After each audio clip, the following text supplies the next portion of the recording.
नमस्कार दोस्तों, आईसीआर में आईआरई टेक्नीशियन की वैकेंसी जो आई है इसमें हम अभी तक 3 लेक्चर ले चुके हैं। चौथा लेक्चर ठीक है डिजास्टर मैनेजमेंट के लेके आए हैं। हम अभी तक सोशल साइंस के ही क्वेश्चन करवा रहे हैं, सामाजिक विज्ञान सोशल साइंस के क्वेश्चन करवा रहे हैं। ये चौथी लेक्चर है। 2 लेक्चर में हम सोशल साइंस के एनसीईआरटी बेस्ड क्वेश्चन करवाए थे, ठीक है।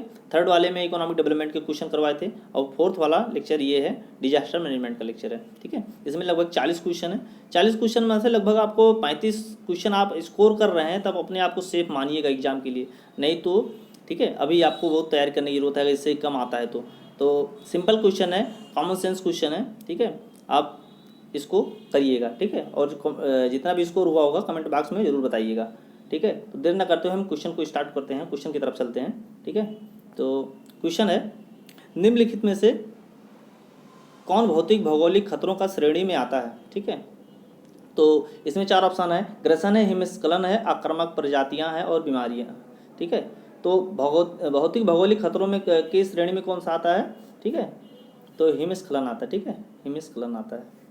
सेकंड वाला क्वेश्चन सही है, सेकंड ऑप्शन सही है, हिमस्खलन है। उसके बाद नेक्स्ट क्वेश्चन है इसमें मैच करना है। तो इसमें 4 ऑप्शन दिए गए हैं। डिजास्टर मैनेजमेंट एक्ट है ए ऑप्शन, ठीक है। तो एक मिनट, ठीक है, हाँ ठीक है। तो ये क्वेश्चन है, तो इसमें है डिजास्टर मैनेजमेंट एक्ट, ठीक है। ये कब आया था, नेशनल डिजास्टर मैनेजमेंट प्लान कब आया था, national policy and disaster management plan कब आया था, ठीक है। नेशनल डिजास्टर रिस्पांस फोर्स ये कब आई थी। तो इसको हम देखते हैं। अगर हमें इसमें से एक भी ऑप्शन पता रहेगा तो लगभग हम क्वेश्चन के आंसर की तरफ बहुत करीब रहेंगे, ठीक है। तो हम देखते हैं। तो पहला क्या है, डिजास्टर मैनेजमेंट एक्ट। तो डिजास्टर मैनेजमेंट एक्ट कब आया था, तो ये आया था 2005 में, ठीक है। तो क्या कब आया था, 2005 में आया। तो ए का फोर्थ है, ठीक है। ए का क्या है, फोर्थ है, ए का फोर्थ। तो ए का फोर्थ किस में है, सेकंड वाले ऑप्शन में ए का फोर्थ है और किसी में है ए का फोर है नहीं, तो सेकंड वाला ऑप्शन सही हो जाएगा, ठीक है। तो ए का 4 बी का 2। तो नेशनल डिजास्टर मैनेजमेंट प्लान ये 2016 में आया था, ठीक है। ये वाला तो एकदम सामने ही है। और national policy and disaster management ये कब आया था, ये 2009 में आया था। सी का 1 सही है, ठीक है, सी का 1 सही है। तो ये कब आया था, 2009 में आया था। नेशनल डिजास्टर रिस्पांस फोर्स कब आई थी, ये 2006 में आई थी, ठीक है। तो ए का 3 हो जाएगा। तो क्या क्या हो जाएगा, ए का 4 हो गया, ठीक है, बी का 2 हो जाएगा और सी का 1 हो जाएगा, सी का 1 हो गया और डी का क्या हो जाएगा, डी का 3 हो जाएगा, ठीक है। तो ये इसका आंसर हो जाएगा सेकंड वाला। उसके बाद नेक्स्ट क्वेश्चन है, सुनामी के कारण होता है। तो सुनामी किस कारण होता है, तो सुनामी होता है सागर तल की अचानक गति के कारण सुनामी आती है। सागर तल में तलहटी में जो होती है अचानक गति होती है, इसकी वजह से क्या आता है, सुनामी आती है, ठीक है। तो किस में है ये, sudden motion of the ocean floor, ये वाला ऑप्शन सही है। सागर तल की अचानक गति के कारण क्या होता है, सुनामी आती है। उसके बाद नेक्स्ट क्वेश्चन है, निम्नलिखित में से कौन सा प्राकृतिक खतरा हाइड्रो मौसम विज्ञान नहीं है, ठीक है। प्राकृतिक खतरा बताना है जो हाइड्रो मौसम विज्ञान नहीं है। तो इसमें से कौन सा हो जाएगा, सुनामी जो होती है वो हाइड्रो मौसम विज्ञान नहीं होता है, ठीक है। प्राकृतिक खतरा होता है जो क्या कहते हैं, हाइड्रो मौसम विज्ञान नहीं होता है। और सब हिमस्खलन भी होता है, समुद्र का कटाव होता है, उष्णकटिबंधीय चक्रवात, ये सब क्या होते हैं, हाइड्रो मौसम विज्ञान होते हैं, ठीक है। लेकिन सुनामी जो होती है प्राकृतिक खतरा हाइड्रो मौसम विज्ञान नहीं है। नेक्स्ट क्वेश्चन है, गुजरात के भुज में विनाशकारी भूकंप किस वर्ष आया था, ठीक है। तो कब आया था ये, गुजरात के भुज में विनाशकारी भूकंप जो आया था वो 2000 कब आया था, 2001 में आया था। सेकंड वाला ऑप्शन सही है, ठीक है। उसके बाद नेक्स्ट क्वेश्चन है, भूकंप के दौरान दीवार के ढहने की संवेदनशीलता को कौन कम करता है, ठीक है।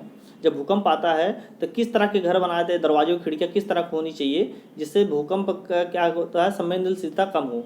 तो क्या होगा आप बताइए, छोटे दरवाजे और खिड़कियाँ, ठीक है, ऑप्शन है बड़े दरवाजे और खिड़कियाँ, किनारे से खुलने वाली बड़ी खिड़कियाँ, या दीवार पर पूरा खुला होना चाहिए। तो क्या होना चाहिए, छोटे दरवाजे और खिड़कियाँ। सभी लोग यही आंसर दे रहे होंगे, ठीक है।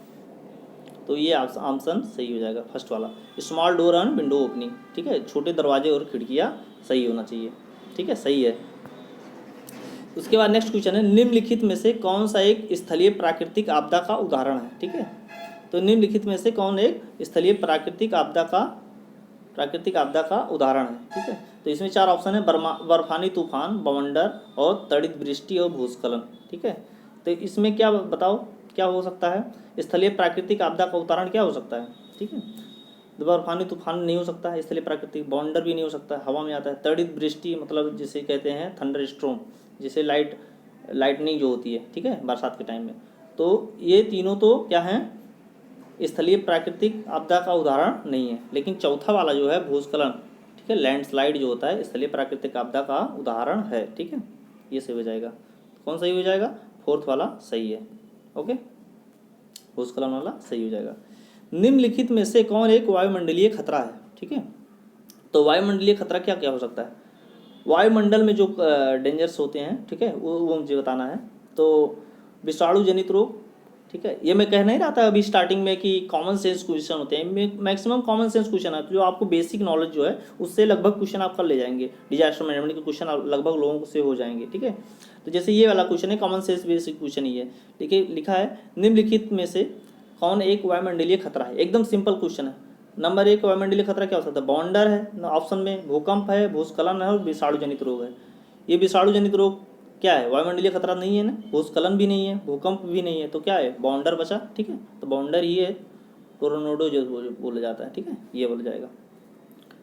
उसके बाद कर्नाटक राज्य कौन से भूकंपीय क्षेत्र में आता है। ठीक है, कर्नाटक राज्य जो है किस भूकंपीय क्षेत्र में आता है।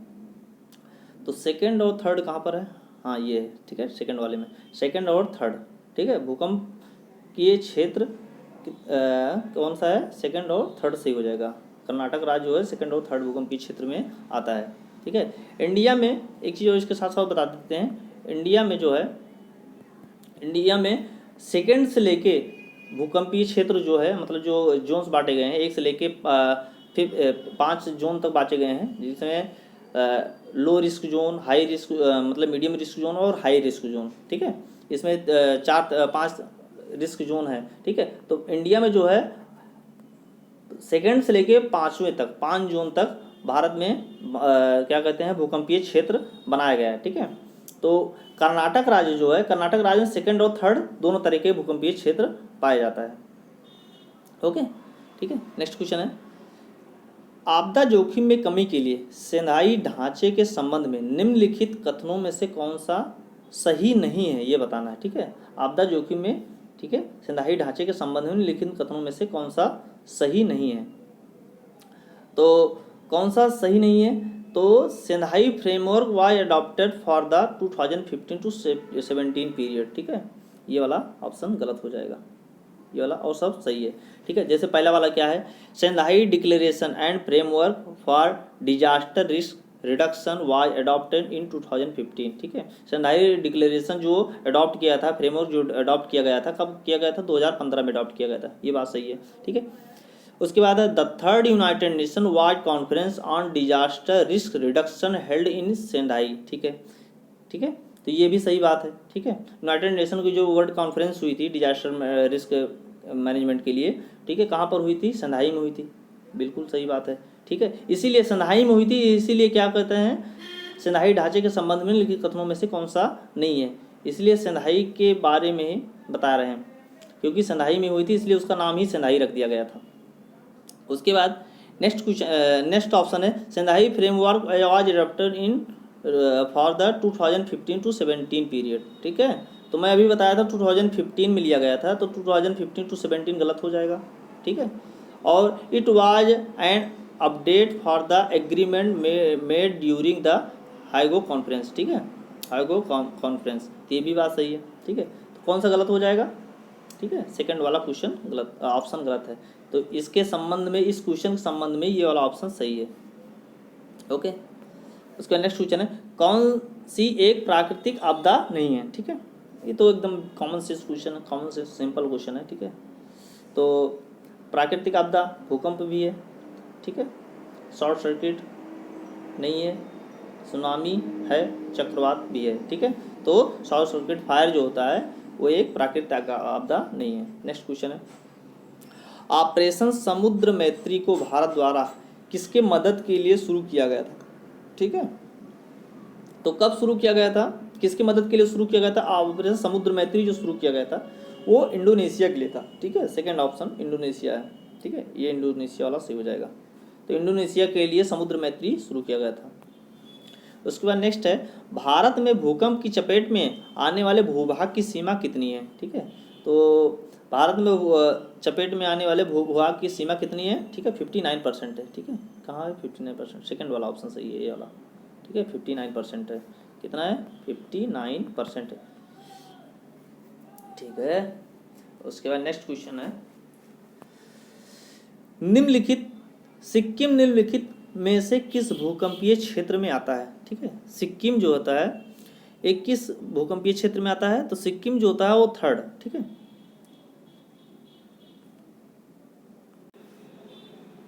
तो क्या हो जाएगा इसका ऑप्शन? ठीक है, इसका थर्ड नहीं, फोर्थ वाला हो जाएगा।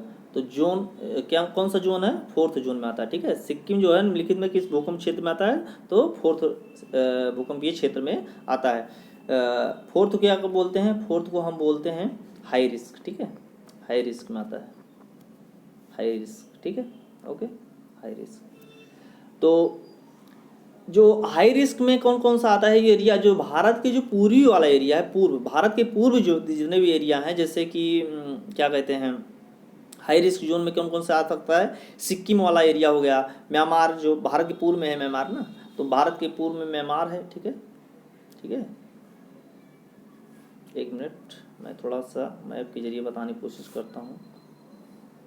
ठीक है, तो यहाँ पर म्यांमार है। ठीक है, यहाँ पर म्यांमार है, तो ये सिक्किम, ठीक है, म्यांमार, और उसके बाद नीचे वाला एरिया म्यांमार हो गया, जावा, सुमात्रा, थाईलैंड, इधर वाले जो एरिया हो गए ये क्या होता है? हाई रिस्क जोन में आता है। ठीक है, ये इधर वाला एरिया हाई रिस्क जोन में आता है। और जम्मू कश्मीर, लद्दाख, हिमाचल प्रदेश और यूपी, ये वाला एरिया जो है कौन से रिस्क जोन में आता है? रिस्क जोन में आता है। ठीक है, हाई रिस्क में नहीं आता, रिस्क जोन में आता है। ठीक है, low risk zone, high risk zone और हाई रिस्क जोन। ठीक है, तो रिस्क जोन में आता है जम्मू कश्मीर, लद्दाख, हिमाचल प्रदेश, यूपी वाला एरिया जो है ये सब इसमें आता है।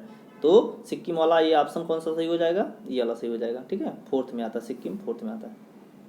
इसके बाद नेक्स्ट क्वेश्चन है, what is the name of atomic, हाँ ठीक है, what is the name of atomic bomb that was dropped on Hiroshima in 1945 by Americans? ठीक है, अमेरिका के द्वारा जो हिरोशिमा पे बम गिराया गया था, ठीक है, परमाणु बम, एटॉमिक बम गिराया गया था, वो उसका नाम क्या था पूछ रहा है। ठीक है, तो उसका नाम क्या था? तो उसका नाम था, ठीक है, लिटिल बॉय नाम था। ठीक है ना, क्या नाम था? लिटिल बॉय नाम था। ओके, लिटिल बॉय नाम था। ठीक है, तो 2 दिन गिराया गया था। ठीक है, 6 अगस्त को गिराया गया था। ठीक है, 6 अगस्त को गिराया गया था और 9 अगस्त को गिराया गया था। कब? 1945 में। ठीक है, 1945 में, 1945 में गिराया गया था। तो 6 अगस्त वाला जो था उसका नाम क्या था? हिरोशिमा में गिराया गया था। ठीक है, उसका नाम लिटिल बॉय था। ठीक है, और जो 9 अगस्त को गिराया गया था उसका नाम था, क्या था? फैट मैन नाम था। ठीक है, तो 9 अगस्त, 6 अगस्त को गिराया गया था उसका लिटिल बॉय नाम था, और 9 अगस्त को गिराया गया था 1945 को, उसका नाम था फैट मैन नाम था। ठीक है, तो हिरोशिमा और नागासाकी, 9 अगस्त को नागासाकी में गिराया गया था। ठीक है, तो 9 अगस्त को नागासाकी में गिराया गया था, उसका नाम था फैट मैन, और लिटिल बॉय जो था 6 अगस्त को गिराया गया था 1945 में। ठीक है, उसका नाम था लिटिल बॉय नाम था। नेक्स्ट क्वेश्चन है, भूकंप की तीव्रता को मापने वाला उपकरण क्या है? ठीक है, तो क्या बोलते हैं उसे? तो उसे बोलते हैं सिस्मोग्राफ। क्या बोलते हैं? सिस्मोग्राफ बोलते हैं। ठीक है, सिस्मोग्राफ है। नेक्स्ट क्वेश्चन है, क्या एक प्राकृतिक आपदा नहीं है? क्या एक प्राकृतिक आपदा नहीं है? तो भूकंप भी एक प्राकृतिक आपदा है, ये हमें लगता है नेक्स्ट दूसरी बार ये अपलोड हो गया क्वेश्चन। ठीक है, कोई बात नहीं, शॉर्ट सर्किट इसका आंसर सही हो जाएगा, इसमें देर नहीं लगाएंगे, आगे चलते हैं। राष्ट्रीय आपदा प्रबंधन प्राधिकरण की अध्यक्षता किसके द्वारा की जाती है? ठीक है, तो राष्ट्रीय आपदा प्रबंधन प्राधिकरण अध्यक्षता किसके द्वारा की जाती है? तो राष्ट्रीय आपदा प्रबंधन की इस जो करता है, जो क्या कहते हैं, अध्यक्षता जो करता है वो प्रधानमंत्री करता है। ठीक है, इसका आंसर क्या हो जाएगा? प्राइम मिनिस्टर हो जाएगा। तो एनडीआरएफ जो है, एनडीआरएफ ठीक है। एनडीआरएफ जो है किसके अधीन काम करती है? प्रधानमंत्री के अधीन काम करती है, ठीक है। तो एनडीआरएफ जो है प्रधानमंत्री के अधीन काम करती है। ओके, नेक्स्ट क्वेश्चन है, भूकंप को मापने में उपयोग की जाने वाली तीव्रता की पैमाने की सीमा क्या होती है? ठीक है, जो भूकंप में तीव्रता नापी जाती है, ठीक है, कि रिएक्टर स्केल में नापी जाती है ना, इसका स्केल क्या होती है? रिएक्टर स्केल होती है। तो रिएक्टर स्केल जो होती है वो कितने से कितने तक होती है, ये पूछ रहा है। तो भूकंप को नापने के लिए जो रिएक्टर स्केल होता है 1 से लेके 12 तक होता है, ठीक है। 1 यहाँ मिनिमम होता है और 12 जो होता है तो हाई रिस्क जोन भूकंप क्षेत्र होता है, ठीक है। भूकंप के वैज्ञानिक अध्ययन को क्या कहते हैं? तो अगर इंग्लिश में लिखा रहेगा, ठीक है, अगर हिंदी में लिखा रहेगा तब तो आप लोग मार ही देंगे, भूकंप विज्ञान बोलते हैं, ठीक है। लेकिन अगर इंग्लिश में रहेगा तो सिस्मोलॉजी बोलते हैं, ठीक है। तो ऐसे इसको भी याद कर लो, मृदा विज्ञान को पेडोलॉजी बोलते हैं, इकोलॉजी परिस्थिति विज्ञान, ठीक है, जलवायु विज्ञान को बोलते हैं क्लाइमेटोलॉजी बोलते हैं, ठीक है। तो भूकंप के अध्ययन को क्या बोलते हैं? सिस्मोलॉजी बोलते हैं। नेक्स्ट क्वेश्चन है, राष्ट्रीय आपदा प्रतिक्रिया कोष का गठन आपदा प्रबंधन अधिनियम 2005 की किस धारा के तहत किया गया? ठीक है, जो राष्ट्रीय आपदा प्रबंधन अधिनियम का जो गठन किया गया था कब किया गया था? 2005 में। पहली बात तो ये क्वेश्चन क्लियर हो जाता है, ठीक है, ये क्लियर हो जाता है कि 2005 में इसका गठन हुआ था। किसका? राष्ट्रीय आपदा प्रतिक्रिया कोष का गठन, आपदा प्रबंधन का गठन कब हुआ था? 2005 में हुआ था। इसमें जो इसका कोष का गठन किया गया था किस धारा के अंतर्गत किया गया था? ठीक है, ये पूछ रहा है। तो धारा कौन सी थी? 44 थी। कौन सी धारा थी? 44 धारा के अंतर्गत किया गया था, ठीक है, धारा 44 है। नेक्स्ट क्वेश्चन है, आपदा प्रबंधन ज्ञान सह प्रदर्शन केंद्र का क्या कार्य है? क्या है? What is the function of disaster management knowledge come demonstration centre? ठीक है, इसका कार्य क्या है? डेमोन्स्ट्रेशन मतलब समझ में आ रहा है कि प्रदर्शन करना, किसी चीज़ को दिखाना कैसे क्या होता है, डिजास्टर मैनेजमेंट का मैनेजमेंट कैसे किया जाता है, इसका डेमोन्स्ट्रेशन जो किया जाता है उसका सेंटर का उसका कार्य क्या होता है, ठीक है। तो इसका कार्य क्या क्या हो सकता है, ठीक है। तो डेमोन्स्ट्रेशन जो होता है उसका कार्य क्या होता है? ज्ञान सह प्रदर्शन केंद्र बनाना होता है, ठीक है। और उसके बाद क्या होता है? जागरूकता पैदा करना होता है, ये भी बात सही है। स्थानीय जरूरत आधारित जानकारी प्रदान करना होता है, ठीक है। ये तीनों तरीके के होता है डेमोन्स्ट्रेशन में, मतलब जैसे प्रदर्शित करते हैं, ठीक है, कि आपदा प्रबंधन कैसे होता है। तो इसमें तीनों ऑप्शन सही है, उपरोक्त तो सभी हो जाएगा। अक्सर उपरोक्त जो चौथा ऑप्शन दिया रहता है उपरोक्त सभी, तो अक्सर बच्चे मार देते हैं उपरोक्त सभी सही है। तो लगभग 98% सही होता है, लेकिन 2% चांसेस होते हैं कि एग्जामिनर आपके दिमाग माइंड से खेलने की कोशिश करता है, इस वजह से गड़बड़ कर देता है, वो उपरोक्त सभी का ऑप्शन डाल ही देता है, ठीक है। तो इसका ऑप्शन सही हो जाएगा उपरोक्त सभी।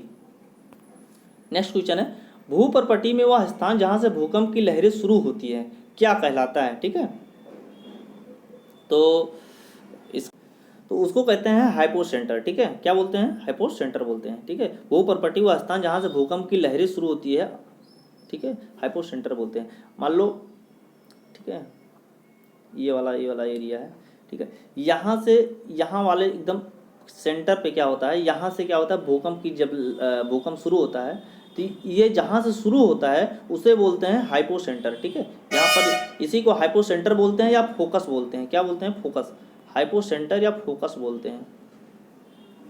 तो हाइपोसेंटर या फोकस बोलते हैं ये जहाँ से भूकंप को शुरू होती है, ठीक है, इसकी लहरें जहाँ से शुरू होती है। लेकिन ये जब ऊपर आता है, ठीक है, एकदम सरफेस पे, पृथ्वी के सरफेस पे आ जाता है, तो उसको क्या बोलते हैं? तो उसको एपी सेंटर बोलते हैं, मतलब ऊपरी केंद्र बोलते हैं, ठीक है। तो इसका आंसर तो भूकंप की लहर क्या भूपर्पटी पे जहाँ से शुरू होता है वो तो हाइपोसेंटर सही हो जाएगा। लेकिन अगर पूछ लेता है कि जहाँ पर पृथ्वी के सरफेस पे क्या बोलते हैं, तो पृथ्वी के सरफेस पे एपिक सेंटर बोलते हैं, ठीक है, ऊपरी केंद्र बोलते हैं। ये वाला सही है, तीसरा वाला सही हो जाएगा फिर। लेकिन इस वाले क्वेश्चन में तो हाइपोसेंटर सही है। उसके बाद नेक्स्ट क्वेश्चन है, प्राकृतिक परिणामों के कारण जान माल की व्यापक क्षति को क्या कहा जाता है? प्राकृतिक परिणामों के कारण जान माल की व्यापक क्षति को क्या कहा जाता है? ठीक है, तो क्या चार ऑप्शन है? प्राकृतिक आपदा, मानव निर्मित आपदा, संसाधन रिक्तीकरण, इनमें से कोई नहीं। तो क्या हो जाएगा? प्राकृतिक आपदा हो जाएगा। प्राकृतिक परिणामों के कारण जो जान माल की नुकसान होता है प्राकृतिक आपदा के कारण होता है, ठीक है। उसे प्राकृतिक आपदा कहते हैं। पहला वाला सही हो जाएगा, कॉमन सेंस क्वेश्चन था ये वाला। उसके बाद है निम्नलिखित में से कौन सा भूगर्भीय आपदा का हिस्सा नहीं है। ठीक है, भूगर्भीय मतलब पृथ्वी के नीचे जो घटनाएं होती हैं, जो आपदा होती है, उसे भूगर्भीय आपदा बोलते हैं। ठीक है, पृथ्वी के नीचे से जो शुरू होता है। तो इसमें से क्या क्या भूगर्भीय आपदा का हिस्सा कौन सा नहीं है, ठीक है, ये बताना है।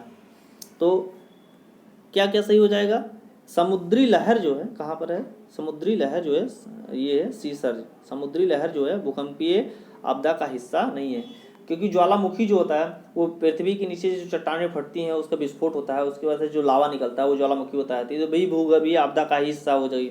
भूकंप, इसमें टेक्टोनिक प्लेटें जो होती हैं टकराती हैं, टेक्टोनिक प्लेटों के टकराने से क्या होता है, पृथ्वी कंपन होती है, उसकी वजह से भूकंप आता है।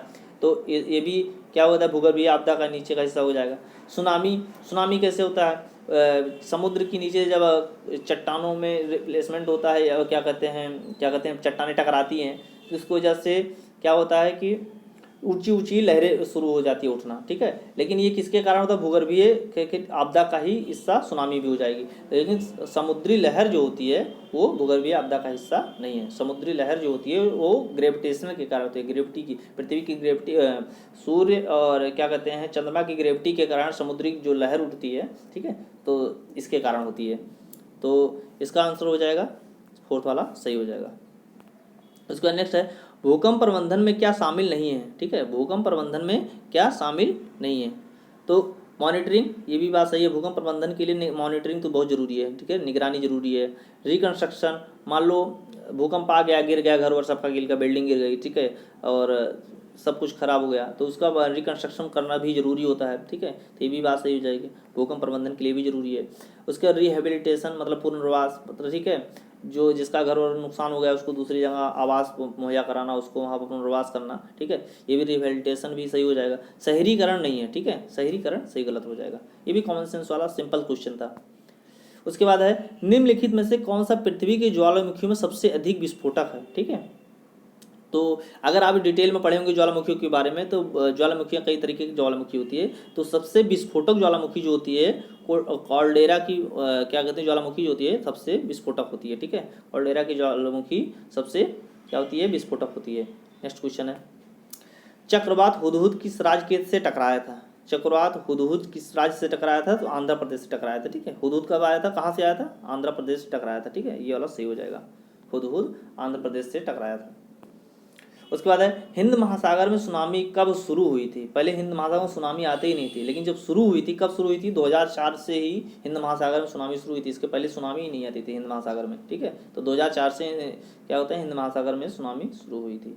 ओके, नेक्स्ट क्वेश्चन है झारखंड राज्य आपदा प्रबंधन प्राधिकरण का गठन किस वर्ष बनाया गया था। ये स्टेट बेस्ड क्वेश्चन है, इस राज्य बेस्ड क्वेश्चन है। ठीक है, वे ऐसे भी क्वेश्चन एक दो आ जाते हैं। ठीक है, तो ये इसके क्वेश्चन हम देखते हैं। तो क्या है, Jharkhand state disaster management authority, JSDMA जिसे वो कहते हैं, ठीक है, शॉर्टकट में, तो का गठन किस वर्ष हुआ था।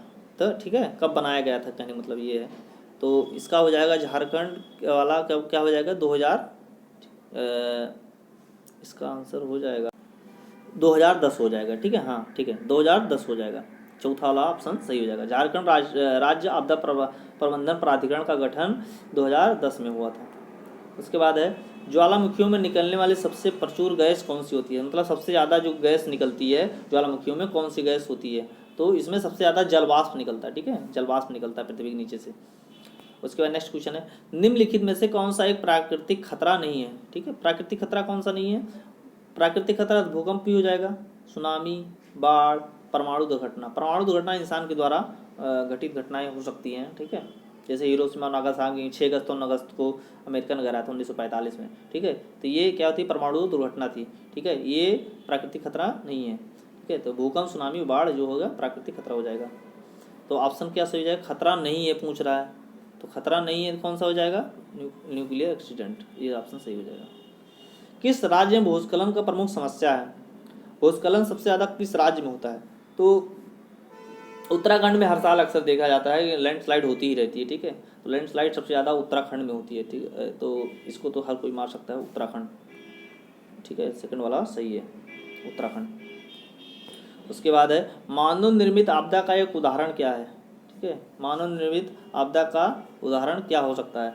तो भूकंप तो मानव निर्मित नहीं है। ठीक है, मानव निर्मित क्या हो सकता है, सुनामी भी नहीं है, रासायनिक आपदा भूमि विचलन स्लाइड भी नेचुरल डिजास्टर है। लेकिन रासायनिक आपदा केमिकल डिजास्टर जो होता है वो मानव निर्मित आपदा का एक उदाहरण है। ठीक है, ये वाला सही हो जाएगा,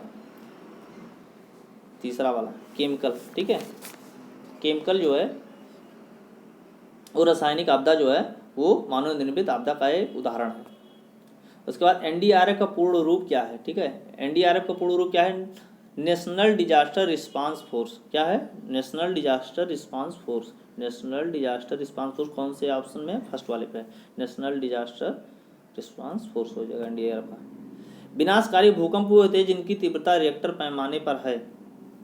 विनाशकारी भूकंप जो होते हैं उसके 9 से अधिक जो होता है, 9 से नहीं 7 से अधिक जो होता है विनाशकारी भूकंप आते हैं। ठीक है, ये हो जाएगा। उसके बाद एक ढलान से चट्टान, मलबे या पृथ्वी के सरकने को निम्न के रूप में जाना जाता है। तो इसको किसके रूप में जाना जाता है, भूस्खलन के रूप में जाना जाता है। ठीक है, ढलान की चट्टान जो सरकती है भूस्खलन, लैंडस्लाइड बोलते हैं उसे, लैंडस्लाइड। ठीक है, ये वाला सही हो जाएगा। उसके बाद है निम्न, भारत के निम्नलिखित राज्यों में से कौन सा अक्सर बाढ़ का अनुभव करता है। ठीक है, तो असम में अक्सर सबसे ज़्यादा बाढ़ आती है। असम में किसकी वजह से आती है, ब्रह्मपुत्र नदी बहती है ना, ब्रह्मपुत्र नदी में की वजह से अक्सर असम में बाढ़ आती है, हर साल बाढ़ आती है। ठीक है, असम में, तो ये सही हो जाएगा असम। उसके बाद रिएक्टर पैमाने पर निम्नलिखित में से किसको मापा जाता है, ये भी अभी हम पिछले क्वेश्चन में बता दिए हैं। ठीक है, रिएक्टर पैमाने पर किसको नापा जाता है, भूकंप की तीव्रता को नापा जाता है। सेकेंड वाला ऑप्शन सही हो जाएगा, रिएक्टर पैमाने पर। उसके बाद है तटीय आंध्र प्रदेश और उड़ीसा को अक्सर किस कारण से प्राकृतिक आपदाओं का सामना करते हैं। ठीक है, तटीय आंध्र प्रदेश और उड़ीसा जो होता है किस प्राकृतिक आपदा का अनुभव करते हैं, तो हमेशा क्या आता है वहाँ पर, चक्रवात आता है। ठीक है, साइक्लोन आता है रहता है। ठीक है, तो आंध्र प्रदेश और उड़ीसा जो है वहाँ पर चक्रवात आता रहता है। तो इतने क्वेश्चन थे, 40 क्वेश्चन थे। आप अपना स्कोर जरूर बताइएगा कि कितने नंबर आपके आए हैं। लगभग 35 नंबर, अगर आप 35 के ऊपर है, 35 हैं लगभग, तो आप अभी आपकी तैयारी बिल्कुल सही चल रही है। ठीक है, और अगर इससे कम आ रहे हैं तो आप कोशिश करिएगा का अभी अब टाइम है, लगभग 1 महीने एग्जाम का बचा और होगा। ठीक है, तो आप कोशिश करिए और ज़्यादा मेहनत करें और ज़्यादा नंबर लाने की कोशिश, क्योंकि बच्चे इसमें बहुत ज़्यादा बच्चे फॉर्म डाले हुए हैं। ठीक है, और सब तैयारी कर रहे हैं, रातों दिन कर दिए हैं। ठीक है, तो आपको भी बहुत मेहनत करनी पड़ेगी और मेहनत करते रहिए। ठीक है, और अच्छा लगा हो सेशन तो शेयर और सब्सक्राइब भी कर दीजिएगा। धन्यवाद।